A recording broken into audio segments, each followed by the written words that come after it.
দুদিন ধরে দেখছি ফ্লিপকার্টের একটা পার্সেল রান্নাঘরে পড়ে রয়েছে। তো সেটাকেই আজকে ওপেন করে দেখলাম যে এর ভেতরে কি আছে। পার্সেল ওপেন করেই দেখলাম অনেকগুলো বিরিয়ানির মশলা রয়েছে এর মধ্যে, যেগুলো ভাই অর্ডার করেছিল। সকালবেলা সায়ন চিকেন নিয়ে এসেছিল, তো ভেবেছিলাম যে চিকেন কষা বানাবো, কিন্তু যখন বিরিয়ানির মশলাটা হাতে পেলাম তখন প্ল্যানটাকে একটু চেঞ্জ করলাম। ভাবলাম যে না থাক, বিরিয়ানি বানানো যাক। তো ঘরেতে থাকা কিছু উপকরণ দিয়ে আজকে আমি সিম্পল ওয়েতে কীভাবে বিরিয়ানি বানাই চলো তোমাদের সাথেও শেয়ার করি। চিকেনটাকে একদম ধুয়ে পরিষ্কার করা রয়েছে, তার মধ্যে আমি একটু পাতিলেবুর রস আর কিছুটা পরিমাণে বিরিয়ানির মশলা ভালো করে চিকেনটার সাথে মাখিয়ে নিলাম। তারপরে কড়াইতে সাদা তেল গরম করে বড় বড় পিস করে কেটে রাখা আলুগুলোকে ভালোভাবে ভেজে নিলাম। আর আলুগুলো ভাজার সময় কিন্তু নুন আর হলুদ দিয়ে আমি ভেজে নিয়েছিলাম। আলুগুলো যতক্ষণ ভাজা হচ্ছে ততক্ষণ আমি চিকেনটাকে ম্যারিনেট করে নেব। চিকেনের মধ্যে প্রথমেই দিয়ে দিলাম হলুদ গুঁড়ো, তারপরে দিলাম নুন, তারপরে দিয়ে দিলাম পরিমাণ মতন জিরে গুঁড়ো, ধনে গুঁড়ো আর লাল লঙ্কার গুঁড়ো। দেন আমি অ্যাড করেছিলাম গরম মশলার গুঁড়ো আর কেওড়া ওয়াটার। আমার কাছে যেহেতু গোলাপ জল আর মিঠা আতর ছিল না, তাই আমি দিইনি, তোমাদের কাছে থাকলে ইউজ করতে পারো।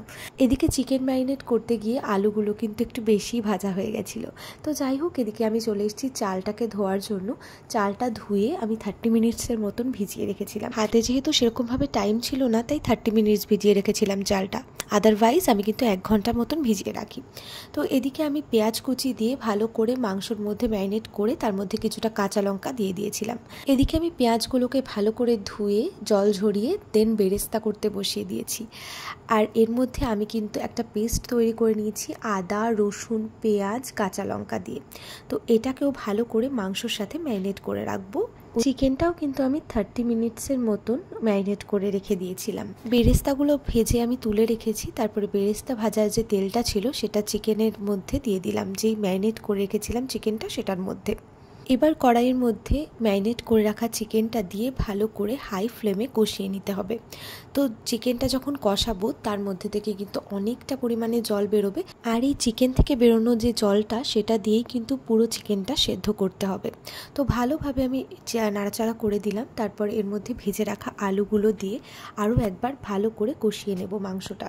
তো ততক্ষণ পর্যন্ত আমাদের কুক করতে হবে যতক্ষণ পর্যন্ত মাংস থেকে জলটা পুরোপুরি শুকিয়ে যাচ্ছে। এদিকে কিন্তু আমার বিরিয়ানির জন্য চিকেনটা রান্না করা একদম কমপ্লিট হয়ে গেছে।